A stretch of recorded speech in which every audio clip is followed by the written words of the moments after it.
بیٹھ رہے ہیں پھر سجدہ کر رہے ہیں. تو یہ عبادت کا عجیب انداز دیکھ کر مجھے تھوڑا سا تجسس ہوا، میں سوچ میں پڑ گیا کہ یہ شخص کون ہے.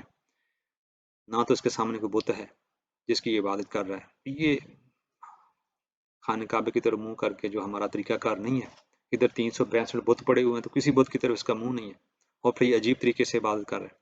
تو کہتے ہیں وہ جو عبادت کا طریقہ تھا، وہ جو انہماک تھا، وہ جو سکون تھا، وہ مجھے بھا گیا اور میں خود ہی میرے قدم چال کے ان کے قریب پہنچے. کہتے ہیں میں نے جب قریب پہنچا تو میں نے دل میں کہا، پوچھا کسی سے کہ یہ ہیں کون؟ تو کسی نے بتایا یہ محمد ہیں صلی اللہ علیہ وسلم جنہوں نے نبوت کا اعلان کیا. میں نے ایک دفعہ تو میں ٹھٹر گیا کہ میں قریب نہ جاؤں. پھر میرے دل نے کہا کہ طفیل تم سمجھدار ہو، کوئی اتنے بچے بھی نہیں ہو اور بیوقوف جاہل بھی نہیں ہو، تم اہل رائے میں شامل کیے جاتے ہو، تم معتبر آدمی ہو، عقل و شعور تمہیں ملا ہوا ہے، تو کیا یہ بندہ کھا تو نہیں جائے گا؟ دیکھتے ہیں کیا کہتا ہے، کیا اس کا پیغام ہے، کیا بات ہے. کہتے ہیں جب میں قریب ہوا تو وہ جو ان کے قرآن پڑھنے کا انداز تھا اور جو کلام تھا، اس نے جو لفظ میرے کانوں میں پڑتے تھے وہ میرے دل کو اپنی طرف کھینچتے تھے. کہتے ہیں جب تک ان کی نماز مکمل ہوئی تب تک میرے دل کی دنیا بدل چکی تھی. وہ جو قرآن پڑھ رہے تھے، وہ کیونکہ وہ شاعر بھی تھے اور اہل کلام بھی تھے، اہل زبان بھی تھے، اہل علم بھی تھے، اور کلام کو جانچتے بھی تھے، کلام کی پڑتال بھی کر سکتے تھے، اس کا لیول بھی ناپ سکتے تھے. تو جو وہ کلام آقا علیہ السلام نماز میں پڑھ رہے تھے، اس کلام نے طفیل بن عمر الدوسی اس کے دل کی دنیا بدل لی. کہتے ہیں نماز سے فارغ ہوئے تو وہ اپنے گھر کی طرف چلے گئے. اب میں کسی کے سامنے تو ان سے بات نہیں کر سکتا تھا. کہتے ہیں میں بھی پیچھے پیچھے ہو لیا، اور جب آقا علیہ السلام اپنے گھر پہنچتے ہیں تو کہتے ہیں میں بھی اندر داخل ہو گیا، اور جا کر میں نے ان سے کلام شروع کر دیا، بات چیت شروع کر دی. اور میں نے کہا کہ اے محمد صلی اللہ علیہ وسلم، آپ جو کیا دعوت لے کے آئے ہیں، کیوں یہ قریش آپ کے خلاف ہیں، اور کیوں یہ اتنا لوگوں کو ڈرا رہے ہیں آپ سے؟ آپ نے فرمایا طفیل، میرا تو جو کلام ہے، جو میرا میسج ہے، جو میرا پیغام ہے، وہ یہ ہے کہ اللہ ایک ہے، اس کا کوئی شریک نہیں ہے، تو یہ بت سارے جھوٹے ہیں، اور میں نیکی کی دعوت دیتا ہوں، میں اچھے کام کرنے کی دعوت دیتا ہوں، کسی پر ظلم نہ ہو، کسی کا حق نہ مارا جائے، جھوٹ نہ بولا جائے، ظلم نہ کیا جائے، قتل نہ کیا جائے. یہ سارے میرے پیغامات ہیں. تو پھر حضور نے آخر میں سورہ اخلاص اور سورہ فلق پڑھی. کہتے ہیں جو قرآن پڑھتے جاتے تھے حضور، میرے دل کی دنیا بدلتی جاتی تھی، میرا دل دل رہا تھا، صفائی ہو رہی تھی میرے دل کی. اور میں نے کہا واللہ میں نے زندگی میں ایسا پیارا کلام کبھی نہیں سنا، یہ کسی شاعر کا کلام نہیں ہو سکتا، یہ نہ اس سے پہلے کبھی سنا، نہ سوچ سکتا ہوں اتنا پیارا کلام، یہ یقیناً رب کائنات کا کلام ہے. تو کہتے ہیں کہ اسی وقت حضور کے قدموں میں گرا اور ہاتھ پہ ہاتھ رکھا اور اشہد اللہ الہ الا اللہ اشہد ان محمد عبدہ و رسولہ یہ پڑھ کے مسلمان ہو گئے. یہ وہ طفیل بن عمر الدوسی ہیں کہ پھر کہتے ہیں کہ اب میں مکے میں کچھ دیر رہوں گا. پھر کچھ دیر رکے رہے، پھر آقا علیہ السلام سے اسلام سیکھتے رہے، نیکی کی باتیں سیکھتے رہے، ہدایت کی باتیں سیکھتے رہے، قرآن یاد کرتے رہے، قرآن پڑھتے رہے. اور جب جانے کا وقت ہوا تو پھر حضور کی بارگاہ میں آ کر عرض کرتے ہیں یا رسول اللہ، میں واپس قبیلے میں جا رہا ہوں، بنی دوس میں، تو آقا میرے لیے دعا بھی کریں اور مجھے کوئی نشانی بھی اگر عطا کر دیں تو مہربانی ہوگی، تاکہ میں اپنی قوم کو دکھا کے ان کو باور کرا سکوں کہ آپ اللہ کے سچے نبی ہیں اور وہ میری بات پہ یقین کریں. تو آقا علیہ السلام نے دعا کی اور عرض کیا کہ مولا طفیل کو کوئی ایسی نشانی عطا فرما جو اس کے قوم کے سامنے اس کی مدد کر سکے.